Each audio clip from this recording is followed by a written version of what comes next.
Imagine having these symptoms. Being blind from one eye, not being able to smell, not being able to hear well because you have a broken bone in one of your eardrums, not being able to form tears because both your tear ducts are damaged, not being able to sleep naturally and having to take medication to do so. Well, these are the symptoms that Liz Marks has because of an accident that she had just 2 weeks before her 18th birthday. And the cause of the accident, she was checking her phone, her text messages, while she was driving. On April 7, 2012, Liz Marks ran and crashed her car into a tow truck. Her car was under the tow truck, and this tow truck was at a light, ready to make a left turn. It was stopped, but it had a signal light, and she went to check her phone because she heard a text message come in. And unfortunately, sadly, this text message was from her mother. Just one word, okay. I would like to show you a picture of Liz before her accident. This is how Liz looked before her accident.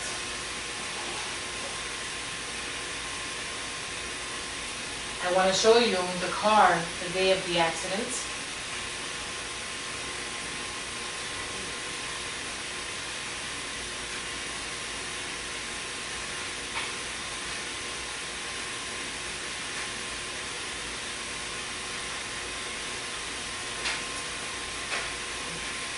This is the car the day of the accident.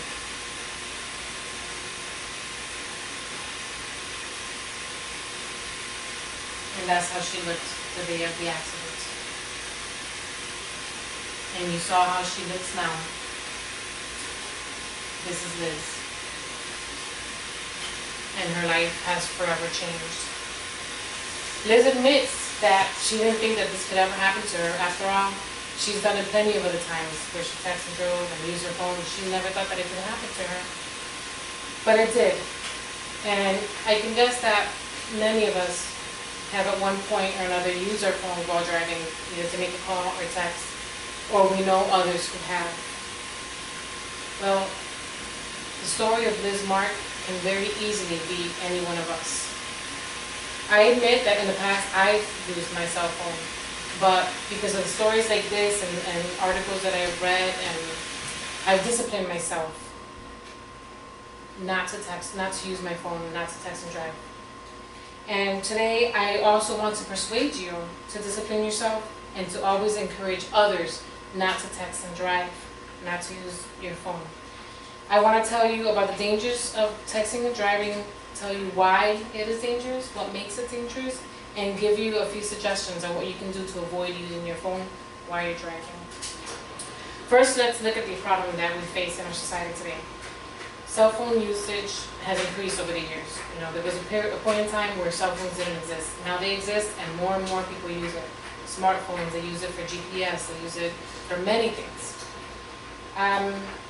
According to the U.S. Department of Transportation National Highway Traffic Safety Administration statistics from September 2015, the percentage of drivers that text message or that use a handheld device increased from 1.7% in 2013 to 2.2% in 2014.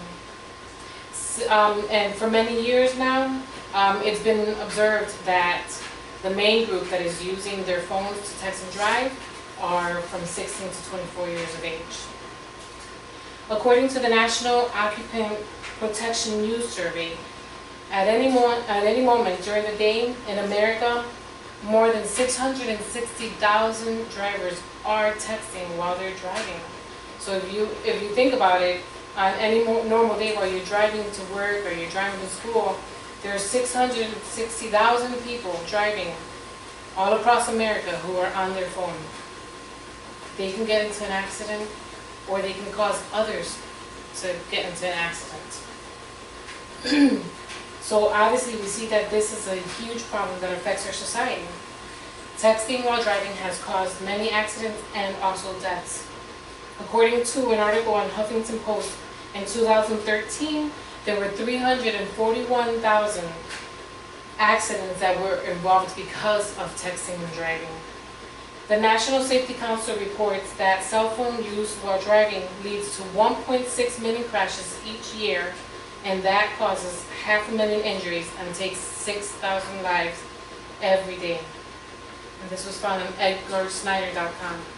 1 in 4 car accidents in the USA are caused by texting and driving.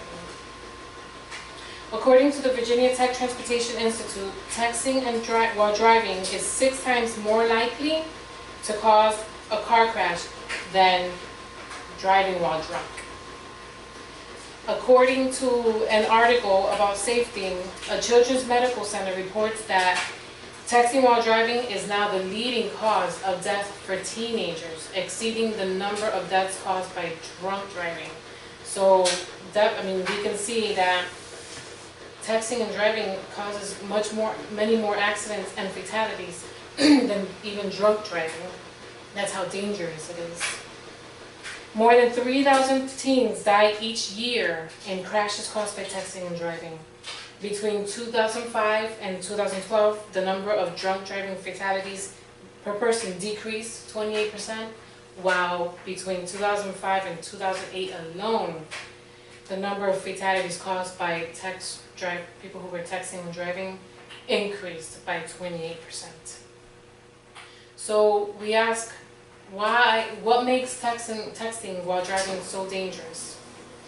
Well, first, according to distraction.gov, 2 seconds is the amount of time that a driver can safely take their eyes off the road. But 5 seconds is the average time that your eyes are off the road while texting.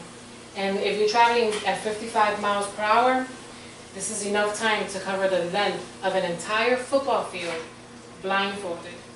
So imagine that. It's crazy. Most people drive more than 55 miles per hour, so imagine driving 65, 75, how much more dangerous it makes it. And another reason why texting while driving is dangerous is because a driver needs to use their vision, so their visual senses. They need to use their hands, their fingers, and it uses their cognitive attention, so it automatically just takes away your focus and your attention from the road where you should be looking if there's a car that's stopping, and it focuses it on your phone instead. Another reason what makes texting dangerous is the fact that you can get into an accident 4 times. You have 4 times more of a chance of getting into an accident because of that than for other causes. And lastly, texting while driving is like having 4 beers before you drive. So if you're texting and driving, it causes the same effects as if you had drank 4 beers. So how do we deal with this problem that we have with texting and driving in our society? Here are some suggestions. What should you do with your cell phone when you get in the car? You should put it in your purse or put it in your glove compartment. Or you can silence your phone. Another thing that you can do is if you have someone in the car and you really feel that the text message is important, then have that other person check it for you. Or, they can check it, they can read it, or they can respond if that's what you need to do. If you don't have anyone else in the car with you, then pull over to a safe location, even if that means getting off the highway. If you really feel that the text message is that important, pull over to a safe location. You can also keep in mind that texting while driving is illegal. So, and then the other thing is if you get caught, you will get a ticket and you will pay a high price. Here in Connecticut, a first-time offender is charged $150. A second-time offender is charged $200. And any time after that, it's about $400. So how do these things assist in solving this problem of texting and driving? Well, obviously, if you put your phone away, you're going to decrease the temptation of wanting to look at it. If you silence it, you're not going to hear it. If you have someone in the car who can check it for you, you're also decreasing your chances because you're not putting yourself and anybody else at risk by doing it yourself. You have somebody else doing it. Obviously, if you're pulling over to a safe location, you're decreasing the chances of getting into an accident because of texting and driving. As far as knowing that it's illegal, well, you feel better about yourself that you're obeying the law and you're not breaking it. And lastly, the money that you have to pay when you get a ticket, that's a lot of money that you can use for other things than paying a ticket for texting and driving. So we have some opponents that probably say, you know, banning texting and driving has actually increased the number of accidents. They use the theory of the alcohol prohibition era, where, you know, you make alcohol illegal so the more people want to use it because it's illegal. But I refute that by saying that just research in itself shows that accidents are caused by the texting and driving. This has nothing to do with the laws. And besides, accidents were happening before the law came into place anyhow. That's why the law came into place. Another argument that opponents can make is that people don't follow the law anyway. And I refute that by saying, yeah, you're going to have the people that don't follow the law, but, you know, God forbid, you know, they'll either get caught or, unfortunately, you know, God forbid, something might happen. But the fact that people choose not to obey the law doesn't take away from the fact that accidents happen, deaths have occurred, and there should be a law in place against texting and driving. So if you think about it, the statistics are real. The research shows it. People are needlessly getting injured or dying because of texting and driving.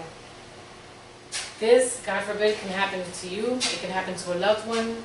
It's real. It's not just it happens to someone out there. It can be very real to us, and that would be very sad and tragic.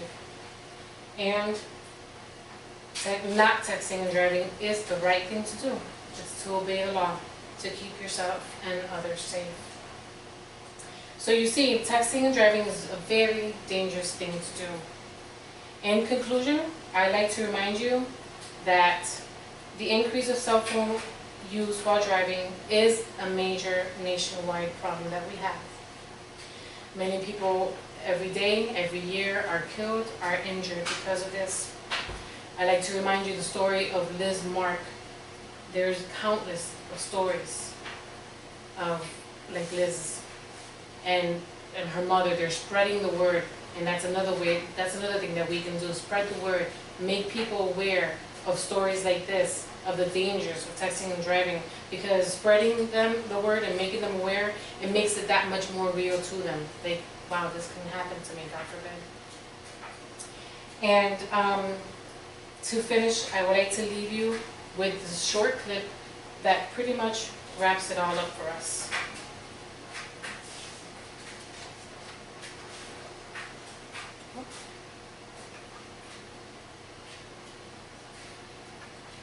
A little technical difficulty. Thank you. Good. Well, we have a little technical difficulty, and I can't show you the video right now. But basically, the video is of a motorcycle driver. He pulls up to a lady, ramps up his motorcycle, and has her lower the window. And he says, "My life is more important than you being on your phone." And she says, "Well, I'm sorry, I was using my math class." He says, "It doesn't matter. Pull over to do it. 3 times you got into my lane, and my life is more important than that." And she says, "Sorry." And unfortunately, I couldn't show you the video, but that's what it is. Lives are more important than a text message or a phone call. Thank you.